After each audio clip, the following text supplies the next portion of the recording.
টেটা, বল্লম, লাঠি সোঁটা সহ দেশীয় অস্ত্র নিয়ে দুপক্ষের মুখোমুখি অবস্থান। শুরু হয় ধাওয়া পাল্টা ধাওয়া, মুহূর্তেই রণক্ষেত্র পুরো এলাকা।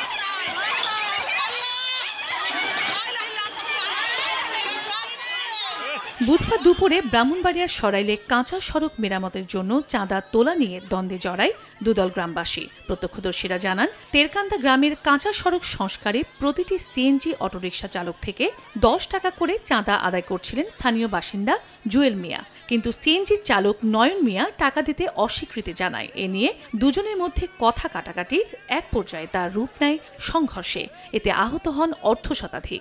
10 টাকা 20 টাকা উঠাইতে গিয়া 10 টাকা 20 টাকা দিতে গিয়ে সেরা ওই কথা কাটাকাটি নিয়ে আজকের এই দরবারের সূত্রপাত। রাত্রে মীমাংসা করার জন্য একটা মিটিং হয়েছে, মিটিং এর মধ্যে তক্র বিতক্র কইরা জিনিস একটু বাইরে গেছে, সকালে আবার তারা পুনরায় এই ঝগড়াতে নামছে।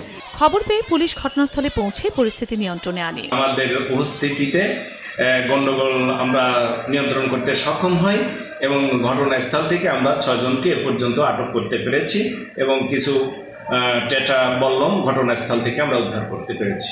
এলাকায় উত্তেজনা থাকায় মোতায়েন করা হয়েছে অতিরিক্ত পুলিশ। সময় সংবাদ, ব্রাহ্মণবাড়িয়া।